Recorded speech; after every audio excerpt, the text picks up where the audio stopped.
Meu nome é Daniel, tenho 34 anos. E essa história aconteceu na casa dos meus pais, na noite de Natal do ano passado. Até hoje evito lembrar daquele momento, mas com as festas se aproximando, a lembrança volta como um aviso sombrio. Sempre passamos o Natal em família, com toda aquela tradição de reunir os parentes, comer demais e abrir os presentes à meia-noite. Minha mãe insistia em montar uma árvore enorme todos os anos, decorada com luzes piscantes e enfeites antigos que ela guardava desde a época da minha infância. Naquele ano, a ceia terminou tarde. Meus primos ficaram assistindo o filme na sala, enquanto os mais velhos se recolhiam. Eu, cansado da correria do dia, fui para o quarto de visitas descansar. Por volta das 3 da manhã, acordei com um barulho vindo do andar de baixo. Eram passos leves, como de alguém descalço andando lentamente pelo chão da sala. Meu primeiro pensamento foi de que uma das crianças estava perambulando pela casa, talvez procurando mais presentes ou querendo beber água. Resolvi descer para ver quem era.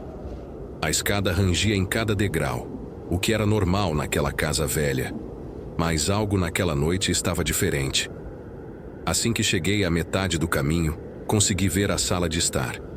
A árvore de Natal estava apagada, mas a luz do poste da rua iluminava fracamente o lugar pela janela. O que me fez parar de repente foi o estado da árvore. Os enfeites estavam todos no chão, como se alguém tivesse arrastado a árvore inteira ou mexido nela com violência. Pisquei, tentando entender. Os presentes, que antes estavam organizados na base, agora estavam espalhados. Mas o que mais chamou minha atenção foi um pacote que eu tinha certeza de que não estava ali antes. Era uma caixa retangular, envolta em um papel vermelho desbotado e amarrada com uma fita escura.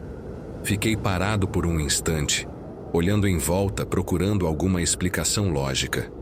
Pensei que talvez alguma das crianças tivesse feito aquilo, mas o silêncio absoluto na casa me incomodava. Foi então que senti uma presença, como se alguém estivesse me observando. Me virei rapidamente para olhar a janela, mas não havia ninguém. Desci os últimos degraus e fui até a árvore. A caixa vermelha parecia velha e gasta, como se tivesse sido guardada por décadas. Eu me agachei e toquei o pacote. O papel era frio, quase úmido. Naquele momento, um som fraco veio da cozinha, um som de algo arrastando pelo chão. Meu coração acelerou. Levantei-me devagar e, sem saber o que fazer, dei alguns passos na direção da cozinha.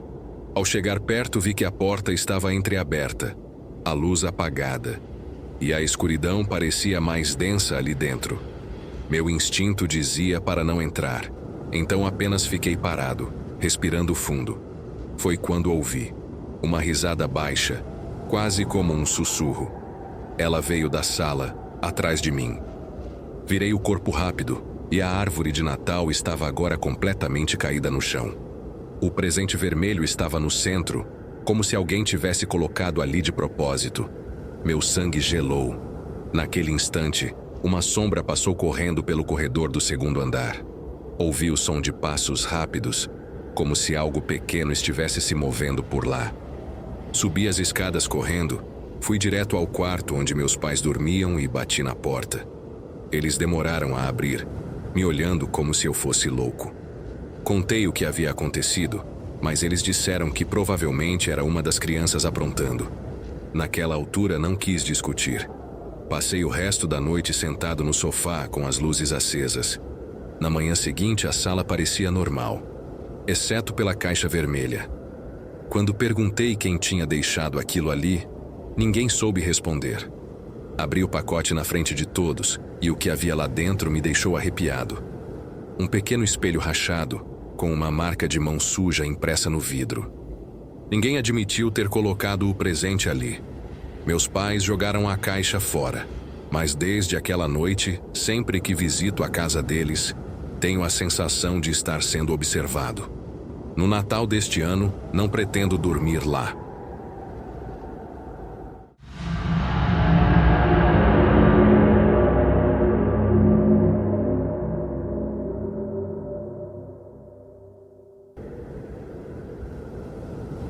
Meu nome é Lucas, tenho 32 anos e trabalho como segurança noturno em um shopping. Sempre preferi turnos à noite, são mais calmos e o pagamento é um pouco melhor. Naquela véspera de Natal, porém, algo aconteceu que mudou completamente minha percepção sobre esse trabalho. O shopping estava decorado com tudo que você pode imaginar. Uma árvore gigante no centro da praça de alimentação, luzes piscando por todos os corredores e um Papai Noel animatrônico que balançava o braço para as crianças durante o dia. No turno da noite, o local era silencioso, quase assustador, mas eu já estava acostumado. Comecei a ronda pelas lojas fechadas, verificando portas e trancas. Tudo parecia em ordem. As luzes das decorações piscavam suavemente e o único som era o zumbido dos sistemas de ar-condicionado. A tranquilidade foi interrompida quando, ao voltar para a sala de monitoramento, notei algo estranho nas câmeras. O corredor principal, onde ficava o Papai Noel animatrônico, estava escuro. As luzes ao redor piscavam descontroladamente, como se houvesse um problema elétrico. Peguei minha lanterna e fui até lá verificar. O corredor estava deserto, mas as luzes continuavam piscando de forma irregular. Olhei para o animatrônico do Papai Noel, que estava parado na sua posição habitual, com a mão levantada em um aceno mecânico. Suspirei, achando que era só um defeito técnico. Voltei para a sala de monitoramento, certo de que nada demais estava acontecendo. Quando me sentei para revisar as câmeras novamente, senti um calafrio. Em uma das telas, o Papai Noel animatrônico não estava mais parado. Ele parecia estar inclinado para frente, como se estivesse observando algo. Esfreguei os olhos, achando que era apenas a má qualidade da câmera. Decidi voltar ao corredor, mas dessa vez ele estava na mesma posição de sempre. Já estava quase convencido de que era minha imaginação pregando peças, quando de repente as câmeras começaram a falhar. A tela ficava preta por alguns segundos e voltava, até que uma das imagens me congelou. Um homem vestido de Papai Noel com uma máscara estava parado no corredor principal, olhando diretamente para uma das câmeras. O coração disparou. Peguei o rádio para chamar reforços, mas não obtive resposta. Decidi agir por conta própria e fui em direção ao corredor principal, com a lanterna em uma mão e um cacetete na outra. O corredor estava vazio. Vasculhei todos os cantos, mas não encontrei ninguém. Quando voltei para a sala de monitoramento, senti meu sangue gelar. As câmeras mostravam o homem mascarado caminhando em direção à sala onde eu estava. Tranquei a porta rapidamente e tentei contato com a polícia. Mas o rádio estava cheio de estática e o sinal do meu celular havia sumido. Os passos se aproximaram, ecoando pelo corredor vazio. Depois, o silêncio. Fiquei ali por minutos, que pareciam horas, até que a eletricidade voltou ao normal e as luzes estabilizaram. Quando finalmente criei coragem para sair, o shopping estava vazio novamente. Até hoje não sei quem ou o que era aquilo. Mas desde aquela noite, nunca mais aceitei trabalhar na véspera de Natal.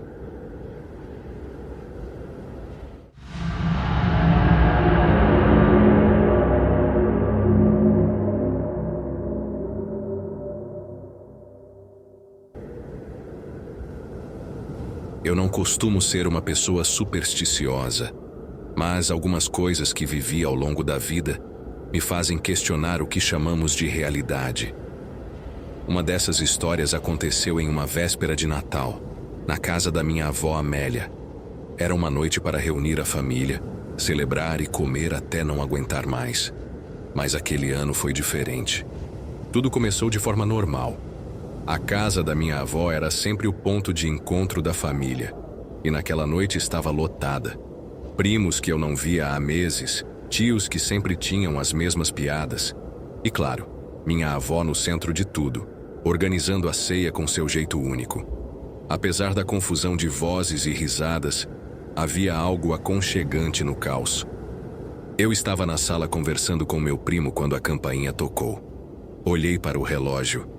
Era pouco mais de 9 da noite e achei estranho. A casa ficava em um bairro afastado. Quase ninguém passava por lá sem motivo.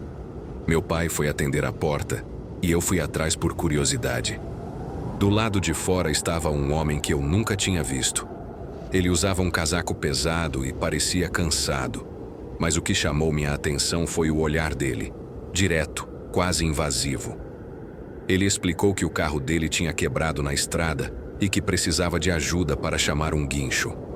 Minha avó, sempre muito acolhedora, apareceu na porta e imediatamente o convidou para entrar. "É Natal, ninguém merece passar a noite no frio", ela disse sem nem hesitar. Eu não gostei da ideia, mas também não quis parecer mal educado. Ele entrou e o clima mudou. O homem que se apresentou como Eduardo parecia desconfortável no início, mas logo começou a se entrosar com a família. Ele fazia perguntas, contava histórias e parecia até agradável. No entanto, havia algo nele que me deixava inquieto. Ele sabia demais. Por exemplo, em determinado momento, ele comentou sobre como minha avó cuidava bem das plantas no jardim da frente. Isso seria normal se ele tivesse passado por lá durante o dia, mas àquela hora da noite não dava para ver nada do lado de fora. O momento mais perturbador foi quando ele chamou minha avó de Lia. Apenas meu avô, falecido há mais de 10 anos, a chamava assim. Minha avó parou por um instante, mas Eduardo disfarçou com um sorriso e mudou de assunto. Enquanto ele falava, eu comecei a reparar em coisas estranhas. Os gestos dele eram precisos demais, como se imitasse a maneira como meu avô se comportava. Até o jeito de segurar o copo parecia familiar. E então veio a história que ele contou. Eu me lembro de um Natal como esse, quando um dos meninos aqui quebrou um vaso da dona Amélia e escondeu os pedaços atrás da geladeira. Foi um segredo bem guardado, não foi? Eu fiquei gelado. Ele estava falando de mim. Eu tinha feito isso quando era criança e só minha avó sabia. Naquele momento comecei a observar Eduardo com mais atenção. Mais tarde, enquanto as crianças brincavam na sala, meu sobrinho usou um daqueles espelhinhos de brinquedo para refletir a luz. Por acaso, ele apontou o espelho para Eduardo. E foi aí que aconteceu algo que nunca vou esquecer. No reflexo, o rosto de Eduardo era diferente. Ele parecia mais velho, com feições marcadas e olhos profundos e sombrios. Meu sobrinho gritou e todos olharam para ele. Eduardo apenas sorriu, como se soubesse o que tínhamos visto. A tensão era palpável, mas ninguém teve coragem de dizer nada. Ele se levantou, ajeitou o casaco e disse: "Bom, já é hora de ir, obrigado pela ceia." Meu pai tentou acompanhá-lo até a porta, mas quando abriu, Eduardo já tinha sumido. Não havia barulho de carro nem pegadas na neve fresca do lado de fora. Era como se ele nunca tivesse estado ali. Na manhã seguinte, enquanto ajudávamos minha avó a arrumar a mesa, ela encontrou algo que me fez arrepiar. Era um cartão antigo com a caligrafia do meu avô. No verso estava escrito: "Sempre estarei com vocês, minha Lia." Até hoje ninguém sabe explicar o que aconteceu naquela noite.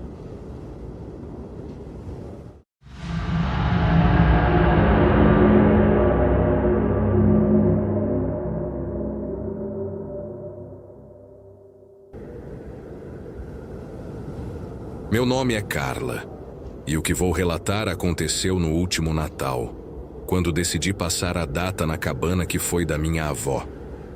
Eu precisava de um tempo para mim mesma, longe da correria e do barulho da cidade. A cabana ficava em uma área isolada, cercada por uma floresta densa. E naquela época do ano, o lugar parecia saído de um cartão postal, com neve cobrindo tudo. Cheguei no dia 24 de dezembro pela manhã. O silêncio era absoluto, e o único som era o do vento gelado soprando entre as árvores. Dentro da cabana, tudo estava como eu lembrava da infância. Os móveis rústicos, o cheiro da madeira envelhecida e a velha lareira. Após limpar um pouco o local e montar minha pequena árvore de Natal, me acomodei com um chá quente, determinada a relaxar. À noite, com o fogo da lareira iluminando o ambiente, comecei a ouvir um som. No início, pensei ser apenas o vento, mas logo ficou claro que eram passos, suaves e ritmados, como se alguém estivesse andando do lado de fora. Levantei-me e fui até a janela, mas só vi a escuridão. As árvores balançavam lentamente e a neve continuava a cair. A princípio, achei que podia ser um animal, talvez um cervo. Peguei minha lanterna e saí para investigar. Enrolada em um casaco pesado, do lado de fora, o frio cortava como navalha. Fiquei parada por alguns segundos, ouvindo atentamente. Foi então que vi as pegadas. Elas começavam bem na janela da sala, como se alguém tivesse ficado parado ali, olhando para dentro. Segui as marcas com o feixe da lanterna. Elas iam em linha reta, mas, estranhamente, desapareciam a poucos metros da cabana, no meio da neve intocada. Não havia rastro de retorno ou qualquer outro indício de para onde poderiam ter ido. Meu coração começou a acelerar. Entrei rapidamente, tranquei a porta e tentei me convencer de que era apenas minha imaginação. Mais tarde, enquanto tentava dormir, ouvi novamente os passos, dessa vez ao redor da cabana. Era como se alguém estivesse andando em círculos, lentamente. Tentei não me mover, presa ao som, tentando entender o que estava acontecendo. O que quer que fosse estava do lado de fora, e eu podia ouvir o som das botas afundando na neve. Peguei meu celular para ligar para a polícia, mas, como era de se esperar naquele lugar, não havia sinal. Resolvi acender todas as luzes da casa na esperança de assustar o que quer que estivesse lá fora. Quando olhei pela janela da cozinha, vi algo. Era uma sombra alta, imóvel entre as árvores. Eu não conseguia distinguir detalhes, apenas o contorno de alguém parado ali, me observando. Não tive coragem de continuar olhando. Fechei todas as cortinas e me sentei ao lado da lareira, segurando uma faca que encontrei na gaveta da cozinha. Os passos continuaram por mais algumas horas. Por vezes, eles se aproximavam, e eu tinha certeza de que ouviria alguém batendo a porta. Outras vezes pareciam se afastar. O que me perturbava mais era que nunca houve uma tentativa de entrar ou qualquer sinal de pressa. Era como se fosse um jogo. Uma presença que sabia que eu estava com medo e se alimentava disso. Quando finalmente amanheceu, a casa ficou em um silêncio quase absoluto. Esperei algumas horas antes de sair.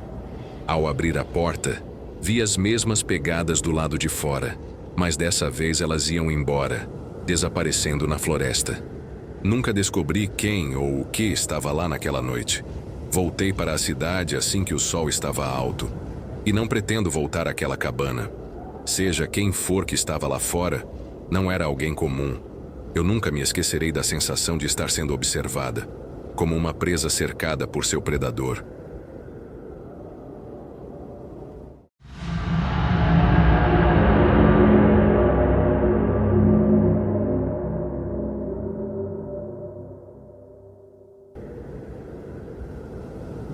Meu nome é Rafael e trabalho como entregador em uma transportadora. Não é um emprego dos sonhos, mas paga as contas, especialmente em épocas movimentadas como o Natal. Nunca fui do tipo supersticioso, mas depois do que aconteceu na véspera de Natal do ano passado, comecei a pensar duas vezes antes de aceitar certas entregas. Era quase 8 da noite quando meu supervisor me chamou. Ele tinha uma encomenda urgente para um endereço fora da cidade. Era um chalé em uma área rural, e o cliente havia pago extra para garantir que o pacote chegasse antes da meia-noite. Relutei, mas aceitei. O pagamento extra parecia tentador. O pacote era pequeno, embalado em papel vermelho brilhante, com um laço dourado. Não tinha remetente, apenas o endereço de destino. Coloquei no banco do passageiro e saí da transportadora. As ruas estavam tranquilas, iluminadas pelas decorações de Natal. A ideia de passar a véspera dirigindo não me agradava, mas era melhor do que ficar em casa sozinho. Conforme me afastava da cidade, as luzes natalinas desapareciam e o caminho ficava cada vez mais escuro. Era uma estrada estreita, cercada por árvores altas que bloqueavam a luz da lua.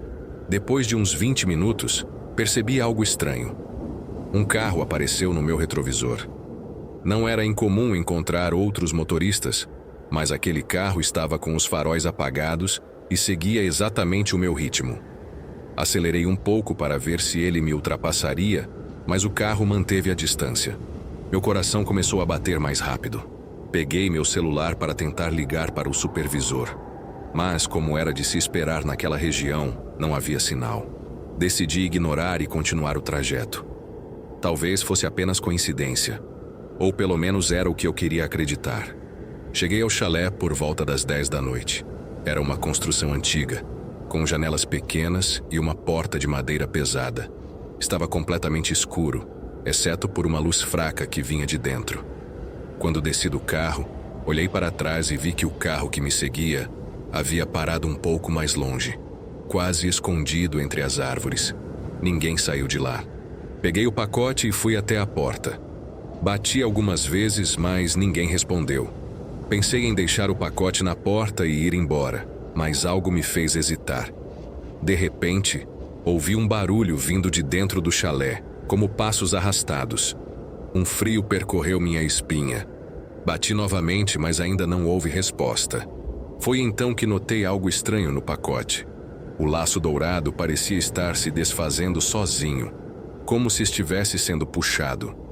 Deixei o pacote no chão e voltei para o carro. Quando entrei, olhei para o retrovisor e vi uma pessoa saindo do chalé. Ela se aproximou do pacote, mas não o pegou. Em vez disso, virou a cabeça na minha direção, como se estivesse me encarando, mesmo a metros de distância. Liguei o carro e acelerei. O outro veículo que estava parado entre as árvores começou a me seguir novamente, dessa vez com os faróis ligados. Dirigi o mais rápido que pude, tentando lembrar o caminho de volta à cidade. Olhava constantemente para o retrovisor, mas não via apenas o carro me seguindo. Aquela pessoa também estava lá, correndo pela estrada a uma velocidade sobre-humana. Cheguei às luzes da cidade por volta das 11h30. O carro que me seguia fez uma curva e desapareceu. Quando parei o veículo na transportadora, meu supervisor perguntou por que eu parecia tão pálido. Eu apenas entreguei as chaves e disse que nunca mais faria entregas noturnas.